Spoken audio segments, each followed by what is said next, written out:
This is all so empty, and I am so crushed.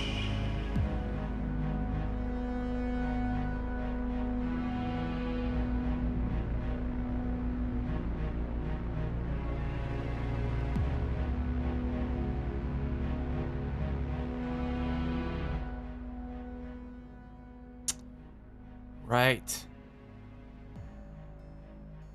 You dominate me completely. And I think we're just about good. Suffocating All right. Cool. beneath your influence. So, hello, everyone who's here live. This is my actual second stream of the week. Did one yesterday, which is my normal time. And, yeah, I've got the time today, so I'm going to be doing something else. So today what we're going to do is a motion design inside of Adobe After Effects with a 3D model that we create inside of Illustrator. So again, doing some 2D to 3D workflows between the different applications. So yeah, for those who have not seen my stream before, I stream in cooperation with Adobe for Education. I'm a featured Adobe Education Leader live streamer. So I've been doing this since the pandemic, right? They had a group of us come on and do it, and a few of us are still going. So I do look at the chat, so say hi. Let me know what you're up to. Everyone's well today. All right, let's get on with it. So, After Effects, right? But we're going to start inside of Illustrator. So I'm gonna pop open Adobe Illustrator here. And we used Illustrator yesterday too, when we did the last piece. What did we do yesterday? We did like a kind of like a motion design with branded assets in Stager, and we created that in Illustrator as well, the label anyway, 2D label. But today we're going to do 3D in Illustrator, so different. So let's see. I'm going to make a simple little logo here, so I'm going to choose my ellipse tool, and let's go ahead and create just a large circle here, an ellipse. There we go. Now, something to Illustrator, stop bothering me when I'm streaming. So one thing that we need to think about, right, when we're creating something like a logo in Illustrator that's going to be translated to 3D is the colors we use, the appearance of the different items. So we've got a black stroke here. Now, if we make this 3D right now, all the sides are going to be black because of that stroke. So what I tend to do is just remove the stroke altogether from my appearance panel here. And I don't know, let's just use, I don't even know what kind of, let's do something for plants, right? Let's make something plant-based. So I'm going to choose a greenish color here. Plants. And yes. So let's do that. And I'm going to create an additional item here, an additional ellipse. And to do that, I'm just going to copy the ellipse that I already have. So we have two ellipses at this point. And then I'm going to hold down Shift and Option or Alt if you're on Windows, and just pull that down somewhat and change its color to a darker green. So just making a simple little logo here. All right. So at this point, it's like, what do I want to do, you know? I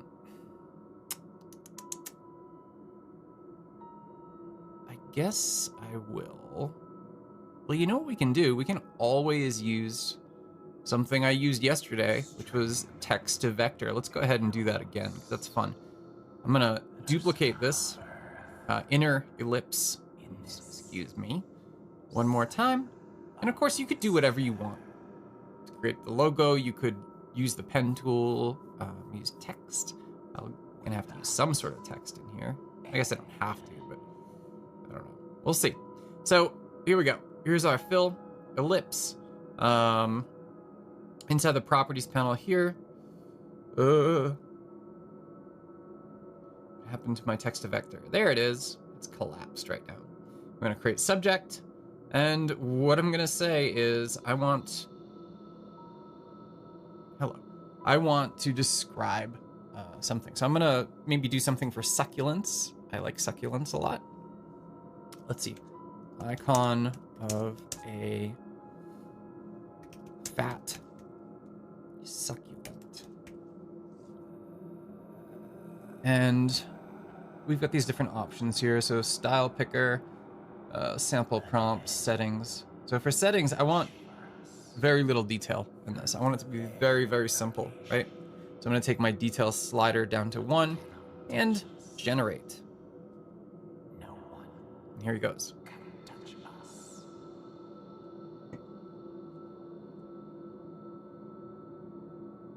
Also, I'm glad that I figured out that's nice. Look at that. Okay. So I'm glad that I figured out some issues that I had on yesterday's stream. So I do I use Spotify to play music in the background, right? And you know, I've got the little Spotify doodad down there. Shows up, shows you what's being played back, streamed at any particular point. The thing that's super annoying yesterday, Spotify like triggered something called Smart Shuffle, which went through and it just started bringing up like all this random stuff that wasn't at all part of my my collection that I play, which is bad, right? Because you can't be streaming work you don't have rights to stream. So that was irritating. I'm not happy about that, but I'm pretty sure I've figured out how to make sure that doesn't happen again. So, yay. All right, so of course we can go through and adjust these different things. So yeah, if I want something very, very simple, look at that, right? I don't know if I want it that. So I guess so. I don't know. Yeah, let's keep it as simple as possible here.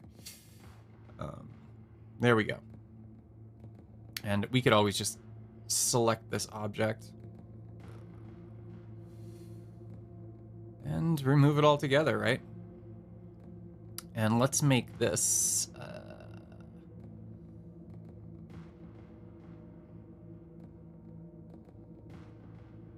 interesting.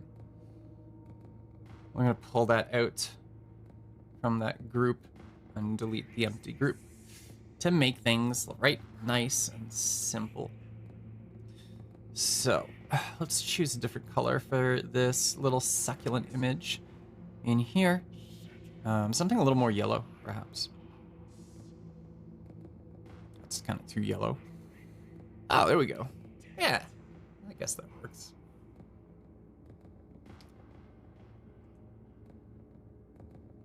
That a little bit bigger. And then what do we want in the middle? Maybe like, do we want some kind of text? I don't know. I mean, it might kind of be okay like it is, you know. Let's go with it. It's good. It's good like it is, okay? So we've got our 3 different objects now. And what we're able to do, of course, is to go through and create 3D objects out of these. And the way we do that is we go into Window, 3D, and Materials. This is a special panel that opens up inside of Illustrator. we're able to select our objects and create them in 3D. I think this one here, I'm going to choose inflate. It's going to like poof, pop it out like a pillow, right? You can see that right there. We can change the depth of this object. We've got twist and taper, which can do some interesting things you can see here. I'm not really going to use those, I don't think, for anything. And then we've got our volume slider, so we can make it poofier or less poofy. And a good way to tell if something is being poofy or not is, of course, to make some adjustments for the rotation of the thing. So we're on front right now, which is what I'm going to want initially. But if we look at the top, we can actually see the extrusion here and just how deep it is, which I don't want it that deep. I want it to be something like that, right? So at this point, I can go through and say, okay, that looks good, but I want back to front. And now I know it's going to only push out a little tiny bit, right? It's important because, you know, when we translate this into After Effects and it's moving through 3D space, as well as being a 3D object itself, it can be a little weird if it's sticking out like 10 feet and it's just like moving around everywhere. That's going to look stupid. We don't want that. Okay, so there's the middle part. Let's do... So this part I don't want to go very much at all, I don't think. Actually, you know what I'm going to do? I'm going to duplicate this middle ellipse one more time. And then I'm going to use the ellipse back here to punch out this ring around the thing. So I'm going to go to my pathfinders. And I want to minus front. So now I've got a ring like this, right? Pretty good. So what I'm going to do is, for this one, let's go ahead and extrude instead. Now you can see extrude, it automatically sort of like tilts it for me so I can see what's going on. But of course we can go down here and instead of off axis front, we can just say front, and that's going to work. But off axis front is going to work for trying to determine how we want this to work, like the depth and so forth. So I'm going to put the depth up to like 100, and let's go and bevel this as well. So we've got a nice classic bevel here. We can also choose round, convex. There's lots of different things we can choose for this particular object. Round outline's kind of cool. Maybe I'll use that. All right. So, like I said, again, we are gonna go ahead. He's looking good. Okay. And just checking in. How's everybody doing here? I hope all is well. And for those too that are joining for the replay, hello, you are welcome. And I hope you're having a nice day. Okay, so this middle ellipse, I don't know what I should do with this. Gosh, if we revolve, this is gonna look weird. Oh, yeah. Probably not the best. We can go ahead and inflate. I wonder if I can do like a reverse inflation kind of thing.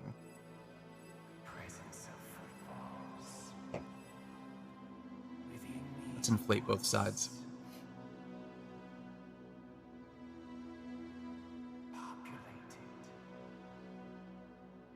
And again, we can just look at it from the top. Ooh, goodness. Wow. Yeah, let's... Yikes, man. What? Doesn't quite look like the top. was the volume that was tripping me up there. Take the depth. Yeah, we don't really want it that deep.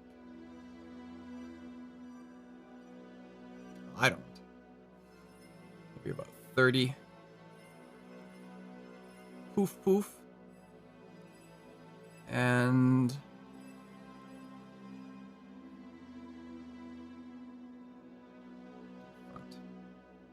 all right. Pretty good. So that gives us that depth that we have here. So I kind of wonder,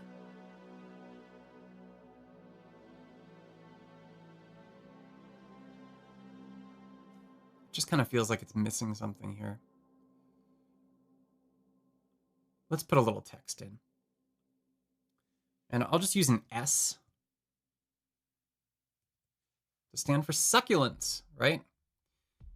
Let's go into our Adobe fonts. Let's find a nice S to use.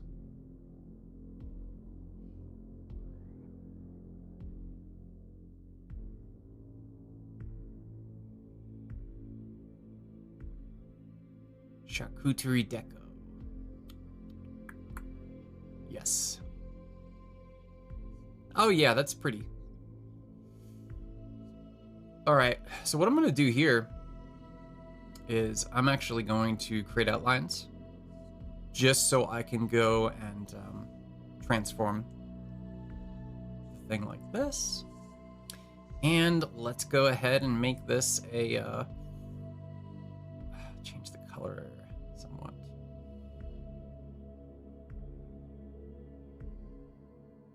There it is. The properties panel in Illustrator is getting very tall. There's so much stuff in there. All right, let's, yeah, let's use that orangey color. We could use brown too. Oh yeah, brown's nice. I'm gonna use brown. Nice, okay.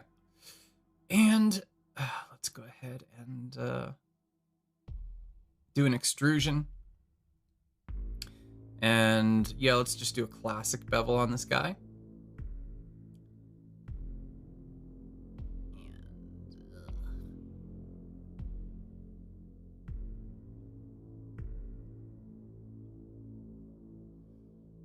I don't know. Let's do a round bevel.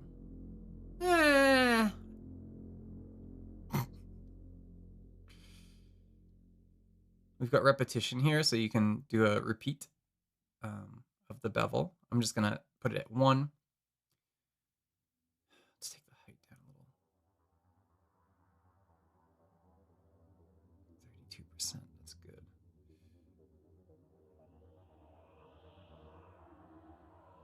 Okay, that looks pretty good. And then let's look at it again from the top. Cool, okay. That's not bad. And from the front. And there we go. We've got our nice little 3D logo that we can use in After Effects. So how do we get this guy into After Effects, right? After Effects,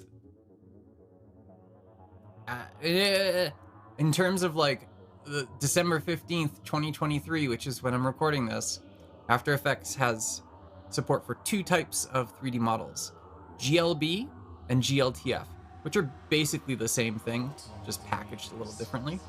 So a GLB file is everything kind of together in one binary file, and a GLTF is just various files in a collection, right? So what we're gonna do is select all our stuff here, and notice inside of Quick Actions through the Materials view, we can export a 3D object. Super, super easy. Oh, well, I want them all together, guys. I don't want it like that. Goodness.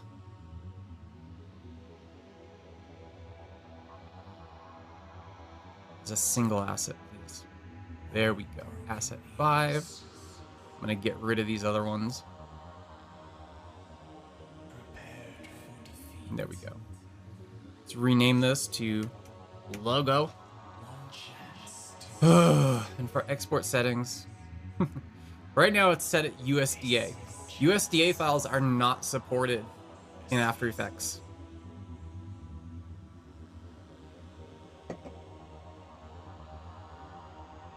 But GLTF are.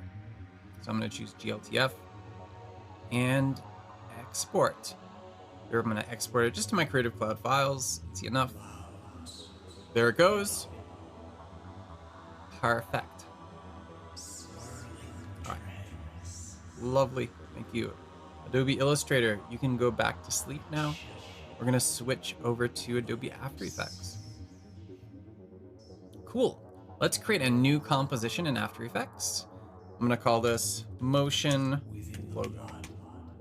And right now we're set at Social Media Landscape, which is one of those new presets inside of After Effects. It's 1280 by 720, 30 frames per second. And I want this to be pretty short. I'm going to do like 4 seconds. And a black background, that's absolutely fine.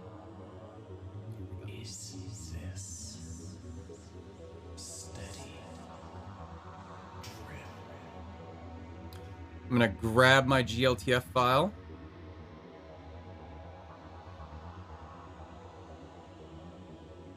Drop it right into my project bin here. And then drop that into my compositions timeline. Now, this little guy comes up. Look at that. Oh, look, he's so nice. Except he's missing the S for some reason. Oh well, we'll just go with it.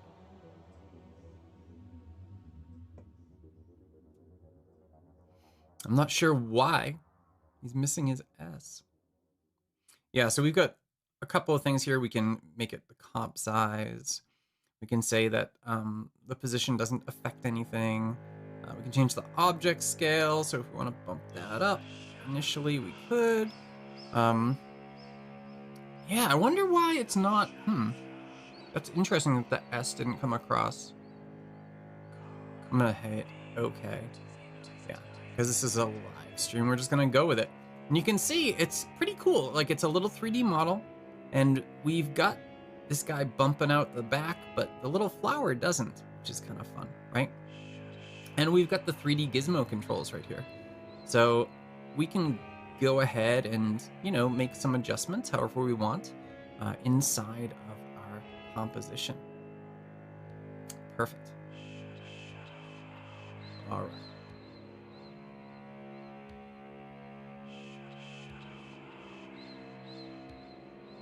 Now there's a couple different ways to actually do motion in here, right? Because I brought this in as a 3D object, it's a 3D model. It has to be a 3D layer, right? So like, if I try to unclick this, it's like, I don't know what you're trying to do, Joseph. Knock it off. It's 3D and there's no way around it, right? We've also got the ability here to switch our 3D engine, but we want to keep it on advanced 3D. This is the new 3D rendering engine inside of After Effects that allows for these GLTF and GLB files to come in as 3D layers and to be able to work in 3D space.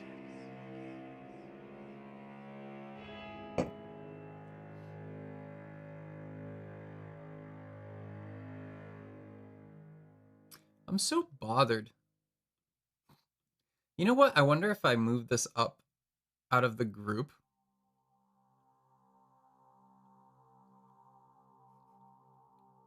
It's just annoying, you know? It's like, why didn't you come across, guy?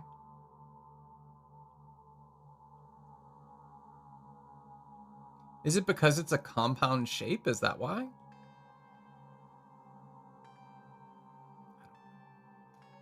Again, I won't worry about it. Actually, Joseph, you need to just kind of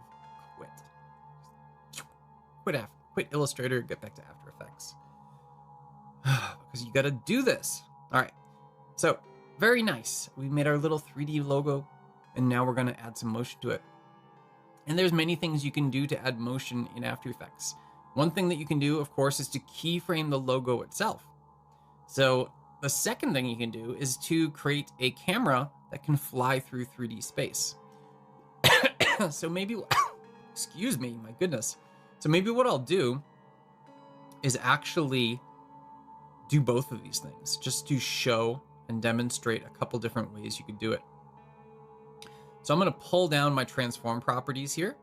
And notice as I move, make any of these adjustments in 3D space, what's being adjusted down in my transform properties is my orientation. You can see it down there moving, right? And I think what I'll do is have it just kind of go like that, right? So we'll start it off like this. So I'm gonna keyframe that guy right there and go to the 4-second mark and then make additional adjustments.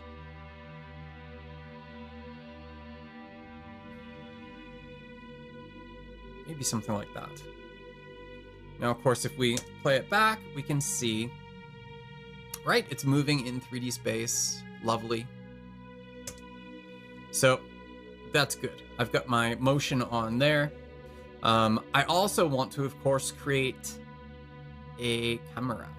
So I can do that by just right-clicking on the layers, saying New Camera. And I can change any of these things.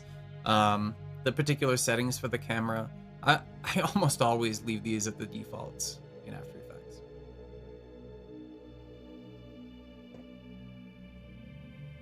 So I'm going to go ahead and hit OK.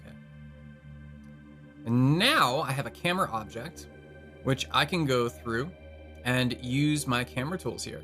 So any of these tools that I use, right? So if I dolly in, you can see that's dollying in with the camera. So I'm not scaling my object. I'm not scaling my logo. I'm just dollying the camera forward. Let's undo that. Now, something to note about any of these tools here, like if I choose the orbit tool, if I click right here at the bottom, that's going to set this little transform point, and the camera is going to orbit around that focal point right there. So it's important to know when you click and drag with any of these tools, that's where the camera is always going to focus as you perform the movement, right? So let's go over here. And for the start,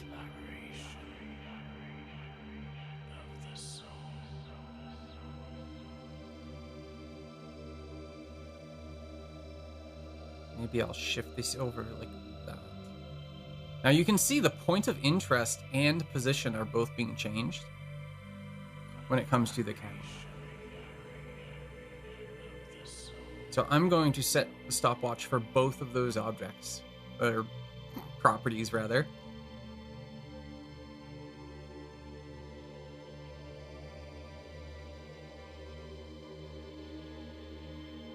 And I'm going to start with this guy off screen. Then I want the camera to come in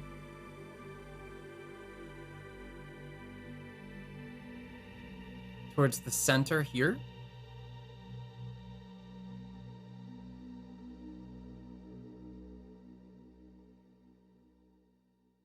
And really get close to this logo.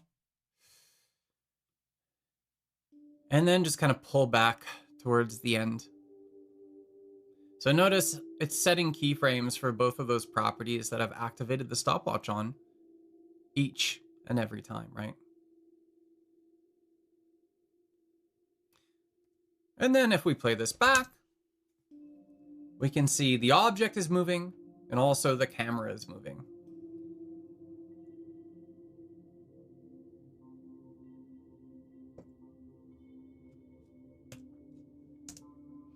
Let's go ahead and set an easy ease on both of these keyframes here.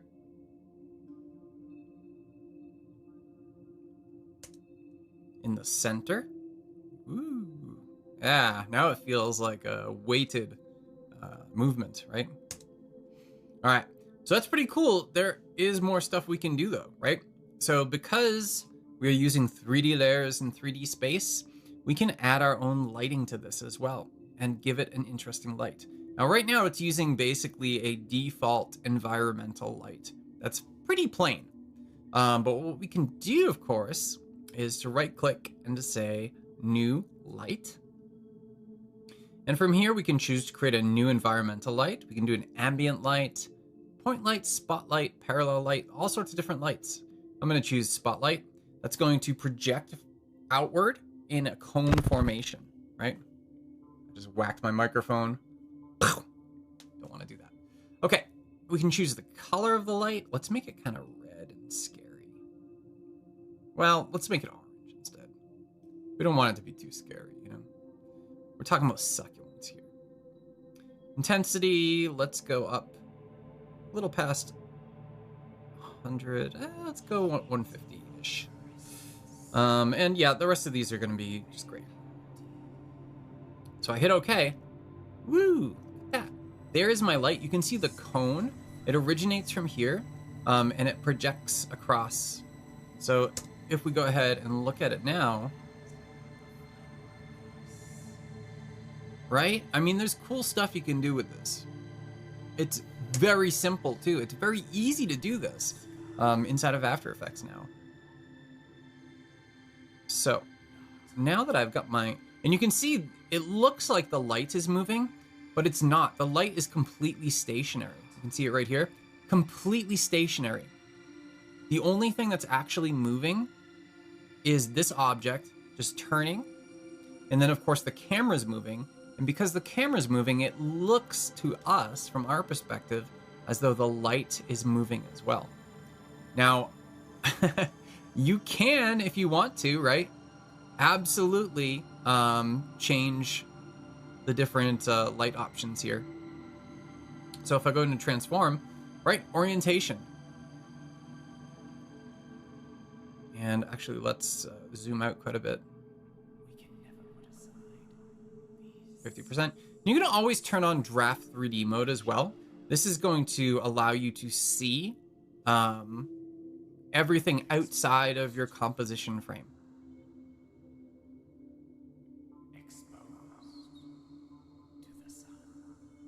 So now that I have this, right, I can go ahead and actually make changes to the light.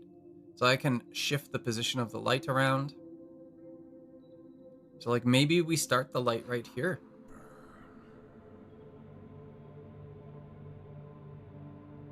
And then as our object comes in,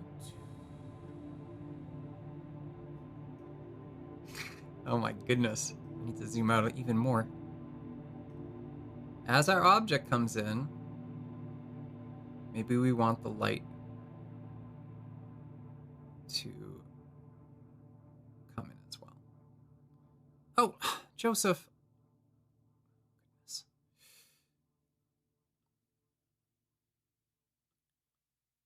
I didn't have the correct doodad there, but now I do.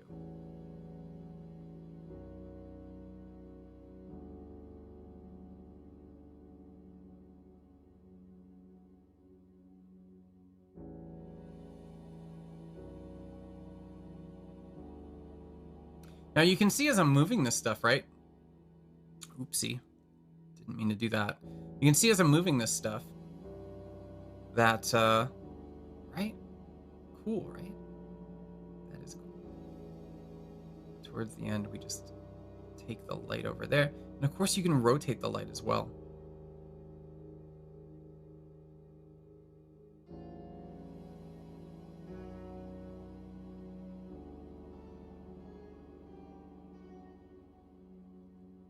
All right, let's turn off Draft 3D. Let's fit. And keep that on auto, that's fine.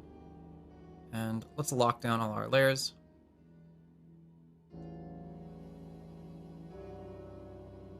Ooh! Hey! That's not that great though, is it? That's not the best. Yeah. So the light is basically like not even there for most of it. Show me truth beyond And that's my fault. these darkened eyes. Reveal to me that which has escaped me. There we go. There we go. Look at that. So now it's focused on that the whole time. Cool, cool, cool. Oh, I love this stuff, by the way. I don't want to burn.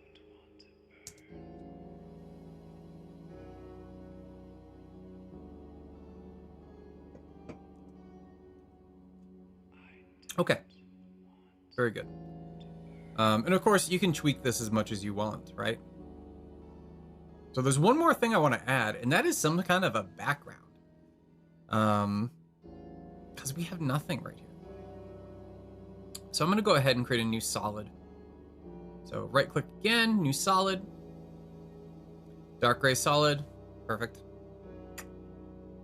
All right, initially it's going to create that solid at the top of our layer stack.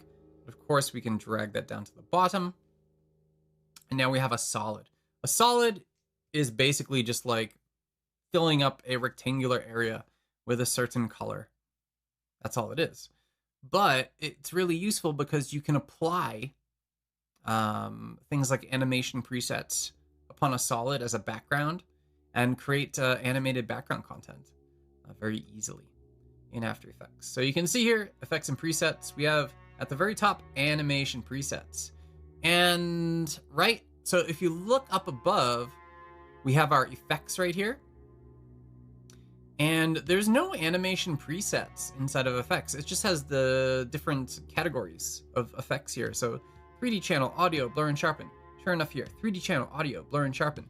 But in the effects and presets panel, we have these animation presets, which are really cool for either getting something done very quickly, or, you know, if you're a beginner and you're just learning how to use After Effects and what these different settings do when it comes to specific effects.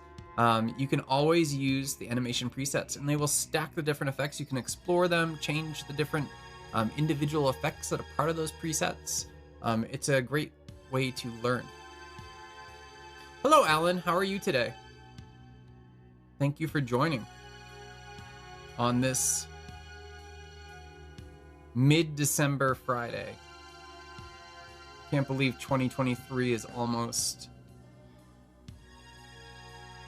behind us.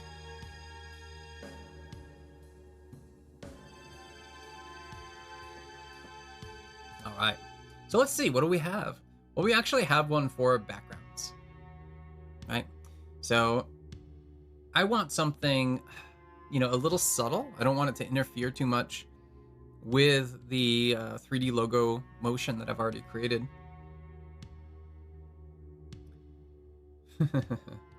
Infection. Ugh. Right?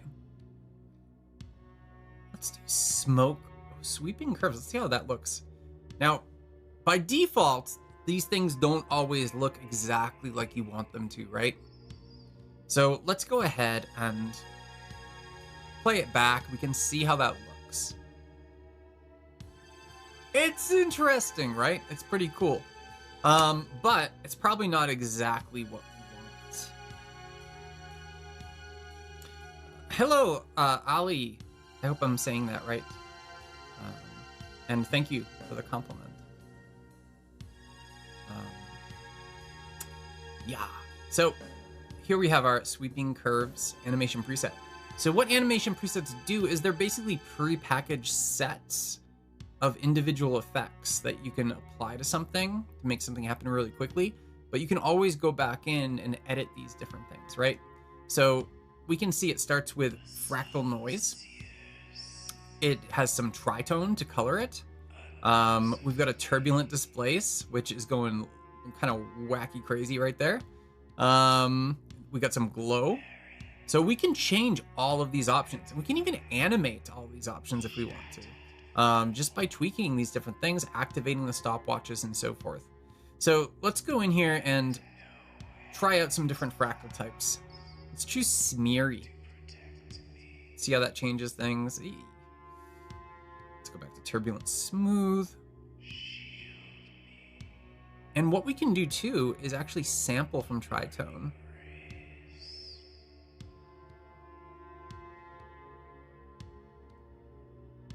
And we can sample from the various colors being used inside of our logo. Oh gosh, that doesn't. We need that to be a bit darker, I believe. Actually, Actually, let's darken all of this.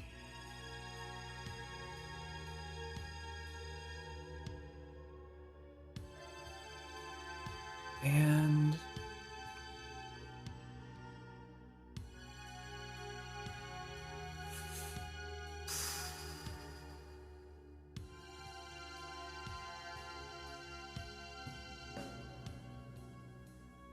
see, I'm not sure I want turbulent displace on there.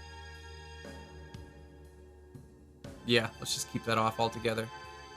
And so you can always toggle things on and off with the little effects here, or you can highlight it and hit delete. You can restack the order that the effects are applied by just dragging and dropping. Lots of different fun little things here. All right, let's check this out now. Turbulent basic. That's interesting. Turbulent sharp. And we can find the one that works for us. And you know, we can also make this a 3D layer. And it's cutting through now. And you can tell my computer's like struggling at this point because we have so much stuff going on.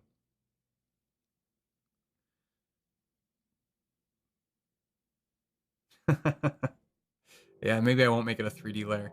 But the thing is, if it's a 3D layer, then our light is going to affect it. If it's a 2D layer, the light will not apply to it. Yes. Try another color on the background to make a better color contrast. Yeah, sure. You can choose the different colors through Tritone right here. But I think if I choose blend with original, right? Change some of that stuff too. And you can see here, right? Whenever you see this green line fill up, that once it's filled up and completely green, that means it's in memory. It's been rendered. It'll play back nice and smooth. When it's not green, what'll happen is it'll need to render those frames. So you want to really get an appreciation for what you're doing and where it is and everything. You definitely want to have that green line, right?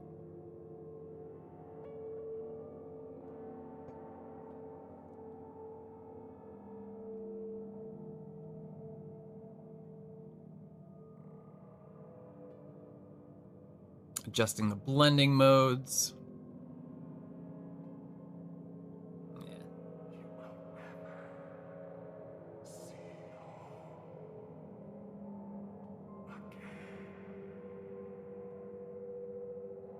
Yeah, let's try some more. Dynamics, pretty good. It's very subtle. We also have cloudy. Ooh. Oh, I like cloudy. That's nice. All right, so I'm going to call this good. Right? It's good for the example that I'm looking to create. So what I'm going to do at this point is choose composition. Let's go ahead and add to our render queue. And something that is quite new inside of After Effects, it's only, I don't know, maybe 6 months old or so. They've brought back the ability to output H.264, so MP4 files directly within After Effects. So you don't have to go through Adobe Media Encoder to produce video like that. So I'm going to do best settings, H.264, and output to my comp name. Just going to stick it in my creative. Well, let's put it. Well, let's just. Josephine. Okay. Then render shows up. We can render. It's going to go through very quickly because, of course, everything's already rendered because we have that green line, right? Right up here. And because it's already rendered, when we go through and render it, it's very, very fast to actually render the thing. Hello, Shubham. I hope I pronounced your name correctly. Apologies if not. Yeah. I always try because, but I realize, of course, that it's very difficult to get things correct. Like my name is Labrec, which a lot of people completely butcher, right? So I I try to pronounce everyone's name correctly, even if, you know, even if I don't. I'm at least aware of these things. All right, cool. So there we go. We've got our MP4 file now. It's all good. So there we have it, right? We started out in Adobe Illustrator, created a little logo for a succulent company. We applied 3D and material effects to that flat vector logo to create a 3D logo. And we then exported that as GLTF to bring into After Effects. So bring that GLTF 3D model into After Effects.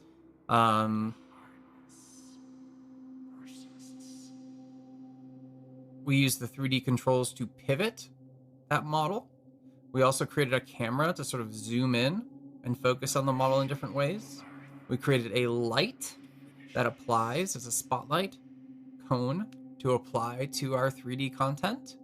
And we also created a little solid and placed a background animation preset and then tweaked that preset until we got it exactly like we wanted. Then we rendered it. So pretty good workflow there. Pretty good stream today, I'd say. I'm not sure how long I've been streaming for. Let me see here. Okay, that's normal, like 47 minutes. So we'll hit probably like 50 minutes because I am going to conclude the stream now. So thank you for those who have popped in, for those who have commented. So Alan, Ellie, Shubham. I hope you all have a great day.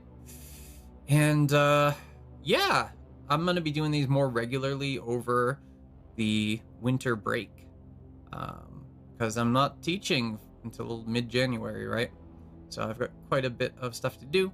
I need to wrap up the book that I'm writing, new book on 2D and 3D workflows for Adobe Press. I've got a LinkedIn Learning course on some kind of advanced stuff inside of Figma that I'm going to be recording pretty soon. So I've got a lot of things to do, but I've got more time on my hands to do stuff like this as well. Cool. Thank you all.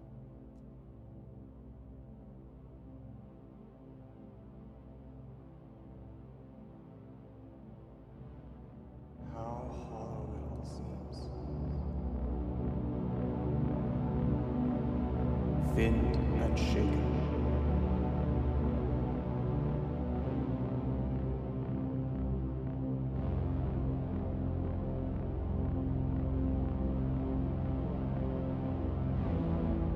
Broken apart so slowly.